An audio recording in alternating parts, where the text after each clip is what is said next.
Great walls stand with silent might, craving the earth, dividing light. Stone and brick, they reach the sky, a testament to years gone by. Walls. Since the dawn of humanity, walls have always been a thing of beauty. I mean, for real, look at my wall. How cool is that? But enough about my dripped out wall of China. What about video games? Walls of China. More specifically, action game walls of China. Since walls are generally a thing in almost every genre of video games, the subject of walls broadly in video games is not something I specifically am fit to tackle. I'm not yet ready to talk about video games in general and how they treat walls in each and every genre. That's gonna be a way longer video and it will definitely not be made by me. But however, 3D action games is something that I really like. It is my favorite genre of video games, and today I'm about to talk about something weird that nobody cares about. To get even more specific into the subject of the video, I'm gonna be talking about 3D melee action games and not just any other action game. This video's idea is not to tackle action games in a way too broad sense. I'm not gonna be talking about 2D games or, another genre like fighting games, for example. Okay? So hello and welcome to Extreme Gameplays, where I play games stylishly, and today I decided to tackle a subject regarding walls in action games and the important role they play. Video games have this cool little thing in them called a wall, previously known as the room divider, or the separator, or apparently like 15 other words throughout history, I don't know. Walls in action games can play many roles. They can benefit the enemy sometimes, where the enemy himself uses it against you. The wall itself can be your enemy by making the camera go right up your mom's ass. Or most of the time, they can benefit the player character himself in some very creative ways in some varied games that I'm gonna be talking about today. It is essentially this cool little thing you make use of at a certain point in time when you're really good and calculated at the game you're playing. Now, this could be any game. Obviously, I haven't played every game out there, but there's a lot of games that utilize walls very nicely that I happen to play. This is your chance to start appreciating them even more after I talk about them in this video. Something that I'm going to be using as an example right now is the game I'm most familiar with, God of War 3. Something as little as the wall splat in God of War 3 goes a long way explaining the point of this video. What you just saw is God of War 3's brand new wall splat mechanic that got introduced with the game. It is a fairly simple wall splat at first sight, but upon further inspection you get to see how useful it is for setting up enemies or pausing them in the air or even looping them with some combos. One amazing use of it is pausing the enemy in the air. It kinda just gives you time to jump again even after dropping and grabbing them in the air. Or there's another amazing use to this. The wall splat in God of War 3 sets up a confirmed ground to air grab that will never miss. The game is coded to make Kratos do the Orion's harpoon when an enemy gets wall splatted in front of him. See how great and useful it is for the little things in the game? And the loop I talked about, look at what I'm doing to this Minotaur right now. I can just keep on doing this because I keep on looping him. We'll get back to looping in a little bit, but just know that this is one way that I'm looping a Minotaur. How about this way where I loop the Gorgon? Just pure beauty. You can see me totally have the time to jump up again and grab her. This is what I mean when I say wall splats can go a long way in this game. But now let's talk about something else. Ninja Gaiden. The game that allows you to be a wacky woohoo ninja man also allows you to use the wall like a wacky woohoo ninja man, am I right? The wall gets introduced initially as a traversal type thing in the first Ninja Gaiden game. But then as you play more and get yourself familiar with the game, the walls start opening up the possibilities in combat, be it offensive or defensive. For example, this lovely flying swallow move can be done while jumping towards an enemy first. Once you get yourself familiar with the game more, you find out you can do it off of a wall jump. Or besides horizontal running on the wall, we have vertical running on a wall that gets followed up by a strong airdrop that does nice damage and has iframes. Wow, crazy! Iframes in Ninja Gaiden, get out! By the time you make it to Ninja Gaiden 2, the wall becomes even more useful thanks to the new guillotine throw hit property that delimbs the enemies. This opens the enemy up for death with the beautiful obligation technique. You see where I'm going with this? The wall just got a very nice upgrade just from the jump of Ninja Gaiden 1 to Ninja Gaiden 2. Do you see how cool the wall is in this game? Like, just look at it. It is a whole vital element of the combat. This right here, this is a statement. This is why Ninja Gaiden 3 needs to burn with my stomach acid. Where the hell are the walls? Why am I fighting in this wonderful 101 arena? Like, what just happened? But I digress. God hand! God hand! God hand! Just Mikami, marry my daughter. Who am I kidding? I believe everyone and their mother know of the infamous wall kick loop that you can do on the enemies and even some bosses. God Hand is an example of the wall being useful sort of the same way it's useful in fighting games. It just increases the time your combo goes on in this case, infinite. This whole phenomenon, God, I love that I used that word finally in the script. This whole phenomenon goes for a lot of other games that have walls in them with no intentional actual physical interaction of the enemy and the wall. We diverge from God Hand because it's a very simple point that I wanted to bring up. You just loop an enemy with this kick by cancelling it constantly and kicking the enemy constantly. This enemy wishes to not be here right now. This enemy so wishes to be the man he was 2 minutes ago. Let's diverge a little bit. We look at a game like God of War 2 that still did not have the wall splat mechanic in mind like God of War 3 did. But the wall is still useful. There are a lot of animations with the ground to air grab that knocks back the enemy. Now guess what happens if you do that with the enemy's back to a wall?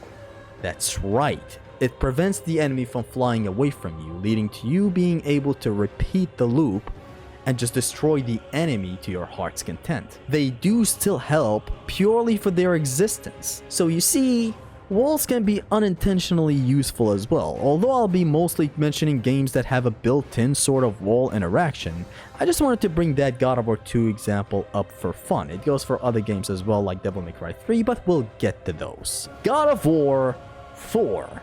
The wall in this game acts as your friend most of the time, while also slightly being your enemy at some other times, but we'll get to that later. An enemy that happens to be airborne has the openness to be shot with your heavy axe throw. That said heavy axe throw that you throw towards the airborne enemy triggers a sweet knockback on the enemy that sends them flying. The enemy gets sent back flying, dropping on the ground and causing an area of effect damage on surrounding enemies. It's a very sweet move, but it doesn't end there. Doing that same exact knockback towards a wall, though, is a different story. It is an insta-kill on the enemy. If the wall does not act like a little bitch, that is. But you'll get used to which wall is legit and which wall is Snoop Dogg. God of War 4 did not stop with that simple pinup. Even though it could have just stopped right there and it would have been one of my favorite mechanics ever in action games, it did not stop there. There's another mechanic associated with the walls in this game, the stun mechanic. It is that sort of second health bar on the enemies. You can fill it up by punching the enemies or attacking the enemies normally. Once filled up, the enemy is open to be opened. If you know what I mean. Now here's the beautiful catch. This awesome stun meter gets filled up way quicker if the enemy's back is up against a wall. This is an actual mechanic in the game, very lovely. The game even teaches you about it, so there it is, lovely stuff. Smells like roasted beef. That cow is still mooing. Even the forbidden act of knocking back an enemy to a wall skyrockets their stun meter. This game is so good. And of course, as it is with my scripts, just when you thought it was over, this Father Simulator still has more to offer. You can simply freeze an enemy on the ground with the heavy axe throw, or like with any attack that causes freeze effect on the enemies. And now knocking them to a wall in that state deals dummy thick damage on the enemy. This can be very good on enemies that can't be launched. As for enemies that can be launched, it's still a good option. It is obviously not as good as the wall pin since that one is an insta-kill, but still a very cute and neat option. I just mentioned all these games and I believe my point is clear. Walls are great. Wall-E. Wall EA Sports. It's in the game. Hold on, I used to do that way better. Hold on. EA Sports. It's in the game. I'll keep bringing up some cute examples here and there, then I'm gonna move on to the bad, dark side of the walls, and then I'm gonna bring up some miscellaneous stuff about walls in action games, so let's just continue. Devil May Cry, baby. Devil May Cry 1 is a good example of both defense and offense using the wall. It is a very simplistic thing. You jump off of a wall in Devil May Cry 1. You can even do that in Okami but I happen to sleep on my way to the wall, so I'll never get to use it. This is obviously good for getting way too high in the air and then doing the helm breaker that deals more damage the higher you are. But you see what you just did in that one simple maneuver by jumping off of a wall? You pretty much charged your attack to be stronger and got out of harm's way. This is what I meant when I said DMC1 does it very beautifully. Devil May Cry 3 gives Dante a wall run that has iframes. You can either run straight up or you can run gay up. It's actually quite nice to use against this shitty attack of the Cerberus right here. Additionally, it has the same use as many other walls with no interactions, that being preventing the enemy from getting away from you. I did briefly mention this in the God of War 2 talk, how the wall can help in, that the enemy's not getting knocked back so you can keep on outputting damage. This is the same thing you can do here in DMC 3. Now you may have noticed that I talked briefly about defense in these last couple of examples. Let's get to that. Walls can be useful as a defensive thing in more games than you think. For example, in PlayStation Spider-Man games, you can make the absolute best out of it by jumping towards it and then off of it. A lot of really nice movements here. And as you guessed it, of course, this awesome game does have a lot to do with walls. Webbing up an enemy near a wall instantly takes him down. The thug gets stuck to a wall for an instant takedown. Or just go with the traditional way by jumping towards a wall and then attacking for a very sweet knockback. Now, is what I'm yapping about all rainbows and colors? Obviously no, we have some right field folks in the crowd too. Walls in action games do not just benefit you.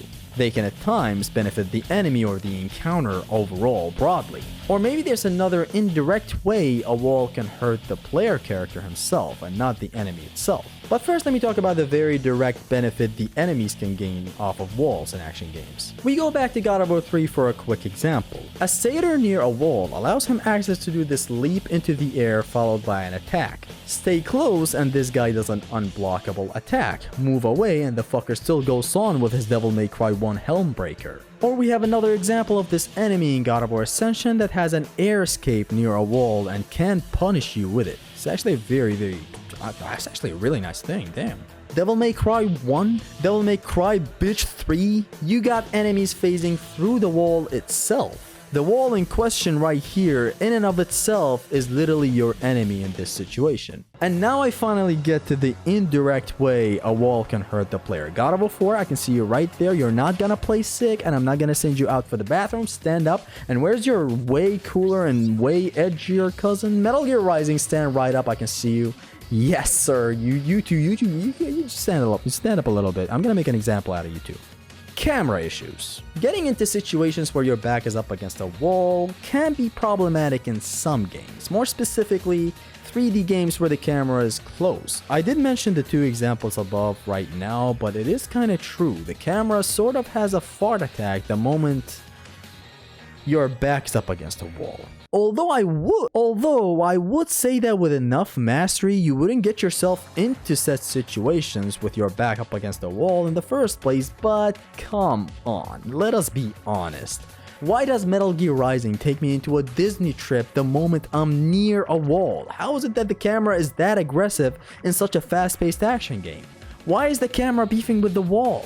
It's just a damn wall. The camera in this game, which is a whole different subject, don't get me wrong, the camera in this game is it's an enemy type. It's one of your enemies. Like, it's right there coupled with the enemy encounters. But that's a whole other subject. It's just that the camera has a heart attack the moment you're near a wall, and it's very aggressive. God of War 4 is admittedly miles better since the camera does not pull a Booker T and go, "Can you dig it, sucker?"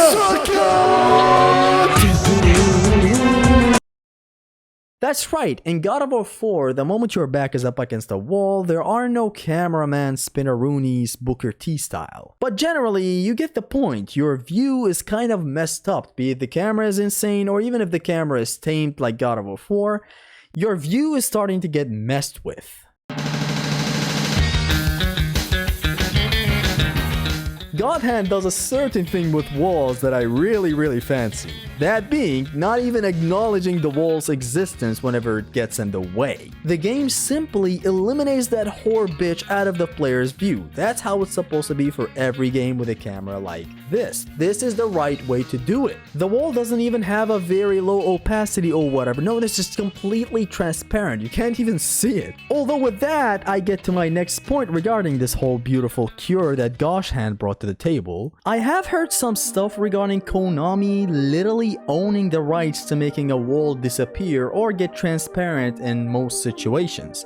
I heard this from a friend of mine, Mr. Roita. I believe that stupid patent got removed back in 2020 when the owning of the whole thing got expired? Believe it or not, this was a thing back then. Games just couldn't really do this, which still sounds weird since like Metal Gear Rising was made by and published by Konami, which is like weird. Like, why didn't they use it there? Why aren't these walls getting transparent? Still though, games should have at least tried something to do with their camera. I don't know, do whatever. It is what it is though, since it's all over. Godhand is king, but you know, let's move on. The point is that walls are awesome. Wall E. Remember that game? Why did I just make the same I just made the James Soag twice. Walls are generally awesome for a lot of varied reasons. We just went through some defensive examples for both the player and the enemy. We went through offensive examples for both the player and the enemy, and there is still a world of it out there that I'm sure I missed, or just decided to call it here because we'd be here all day going over every single intricacy from every single game that I've played that has a wall in it, which is pretty much every game out there. But now, beyond walls being a physical mechanic available for you to interact with, beyond them being a hassle due to camera issues prevalent in many over-the-shoulder games out there, they can also be interacted through, if you know what I mean. You see, most of the time, walls in video games are just that. Walls in video games. 90% of the time, they're not really walls that physically stop your attack from pushing through, if you know what I mean. Because, ladies and gentlemen, video games, an objectively inferior medium to movies, by the way, because what movie allows you to attack through walls? Come on, get real for a minute. In comes the video gaming aspect of walls in action games. That being, walls aren't totally walls. You can attack or get attacked through a wall. Use that correctly and mastery is achieved, marrying the world of defense and offense all in the same execution. You are playing defensively behind a wall, like a pussy, while also outputting damage to the enemy on the other side of it, like a pussy. Offense and defense. Knowing these spots in most games is generally just very rewarding. All that has to be done is your weapon's hitbox making it through the wall if it's big enough and actually reaches the other side. Or you can drop an area of effect type attack that ignores the wall and hits the enemy however it wants. And with that, I hope my points have been sent clearly. Walls in action games have this advantage over walls in fighting games. This whole thing of attacking through the wall is only a thing for action games as far as I know. I really felt like bringing up this last point right here because it is a vital part of walls in action games, but I hope you also enjoyed the other points that I brought up, mainly regarding the whole, direct wall connection, direct wall interaction, wall transparency and all that. I hope you enjoyed all of that. And just like that, I've made my statement clear. Roses are red, violets are blue, walls are awesome, and so are you. Make sure to like and subscribe. I make a shit ton of God of War videos, action game videos, combat guides, your mom writes. It has been your Extreme Gamer Zesty. Yes, I know it's a weird name. Peace.